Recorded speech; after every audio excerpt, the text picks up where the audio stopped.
Instituto Politécnico Nacional, Escuela Superior de Ingeniería Mecánica y Eléctrica, Teoría de los Circuitos 2. Práctica 4. Circuito serie y circuito paralelo. Cervantes Granados Saúl. Lima Velasco José Sebastián. Ortega Castro Carlos Alberto. Objetivo: analizar la respuesta en régimen permanente de un circuito RLC conectado en forma mixta, utilizando las herramientas del análisis en serie y paralelo. Para lo anterior es necesario alcanzar los siguientes objetivos específicos: confirmar experimentalmente las herramientas analíticas del análisis de circuitos en serie y paralelo, verificar las relaciones de tensión existentes entre la fuente de alimentación y los elementos pasivos, determinar el desfasamiento de ondas de los elementos pasivos respecto a la fuente de alimentación, realizar la medición de corriente eléctrica en el circuito y comprobarlo de forma analítica. Circuito serie. Un circuito serie es aquel circuito en el cual la conexión de los elementos que lo componen están conectados exclusivamente uno seguido del otro. Si lo vemos que ese elemento tiene dos terminales, la segunda terminal del primer elemento va a estar conectada exclusivamente con la primera terminal del segundo. Es una característica del circuito serie. En estos circuitos de corriente eléctrica, la corriente circula a través de un solo camino, desde lo que es la fuente hasta cada componente que conforma el arreglo en serie, lo que puede ser resistencias, condensadores, inductores e interruptores, entre otros. Otra característica de los circuitos en serie es que la corriente es la misma en cada elemento que la compone. Si, por ejemplo, tenemos un circuito de corriente alterna, una resistencia en serie con un inductor y con un condensador, la corriente que circula entre estos tres componentes será la misma, ya que, como ya se mencionó anteriormente, están conectados unos seguidos del otro. Sin embargo, la tensión de cada elemento será diferente, ya que por ley de Ohm se tiene que la tensión es igual a la resistencia por la intensidad. Entonces, si se tiene la misma corriente y cada elemento tiene diferente reactancia o imperancia, entonces lo que se va a tener es una tensión diferente para cada uno. Circuito paralelo. Un circuito en paralelo es un circuito que tiene dos o más caminos independientes desde la fuente de tensión, pasando a través de dos elementos del circuito hasta regresar nuevamente a la fuente. En este tipo de circuitos, dos o más elementos están conectados entre el mismo par de nodos, por lo que tendrán la misma tensión. Si se conectan más elementos en paralelo, estos seguirán recibiendo la misma tensión, pero obligarán a la fuente a generar más corriente. Esta es la gran ventaja de un circuito en paralelo con respecto a los circuitos en serie. Si se funde o se retira un elemento del circuito, este seguirá operando para el funcionamiento de los demás elementos. Algunas de las principales características de los circuitos en paralelo es que la tensión es la misma en todos los puntos del circuito. A cada uno de los caminos que toma la corriente se le puede denominar como rama, y la suma de las intensidades de cada rama es igual a la intensidad total del circuito. Además de que la resistencia equivalente del circuito es menor a la menor de las resistencias conectadas en el circuito.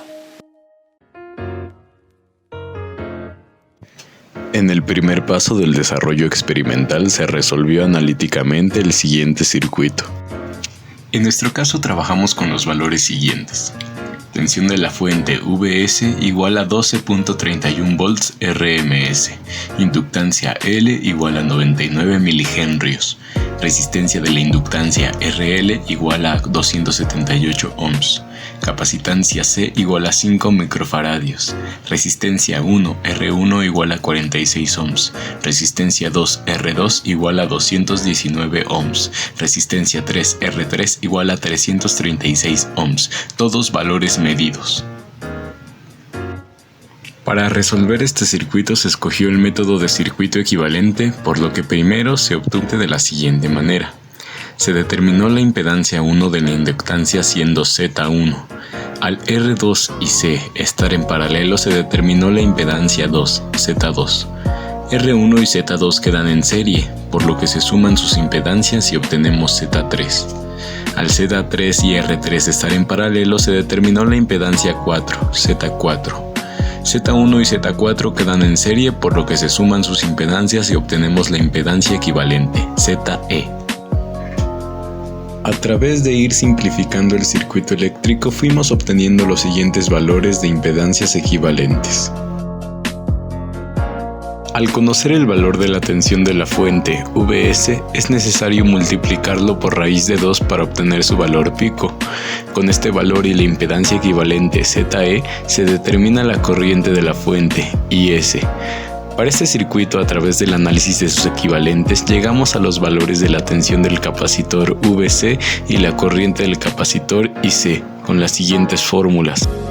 Recordemos que la reactancia capacitiva en este caso es... Finalmente se obtiene la siguiente tabla de valores calculados analíticamente, aclarando que los valores eficaces se obtuvieron tras dividir entre raíz de 2 cada valor máximo. Paso número 2. De manera experimental, utilizando el multímetro, medimos la magnitud de la corriente total o la corriente de la fuente, así como la corriente que fluye por el capacitor y su tensión. Posteriormente, anotamos los valores obtenidos en la tabla 1. Durante el tercer paso del procedimiento y con ayuda del osciloscopio determinamos la relación de fase que existe entre la tensión de la fuente y la tensión del capacitor, además de anotarlo en la tabla 2, y el resultado fue de menos 15.5 grados. A pesar de haber empleado de forma analítica el método de circuito equivalente para la resolución de este problema, pudo haberse empleado otro, tal como resolución por mallas o por nodos, y los resultados deben ser muy cercanos a los obtenidos de esta forma, ya que se han comprobado tanto de forma experimental como simulada. Al momento de comparar los resultados obtenidos a través de los cálculos y las mediciones realizadas, nos podemos percatar que tuvimos unas pequeñas diferencias en los mismos. Esto se debe a que se tomó en cuenta la resistencia del inductor, ya que esta idealmente no está presente.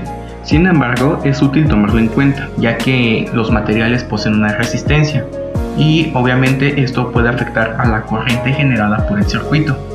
Inclusive en las resistencias del circuito, en cada elemento, los mismos poseen valores de resistencia diferentes, ya que por ejemplo en el caso de la resistencia de 330 ohms fue medida a través del multímetro y se obtuvo un resultado cercano a dicho valor. Es por esto que puede haber diferencias entre los resultados obtenidos del análisis del circuito y de la experimentación.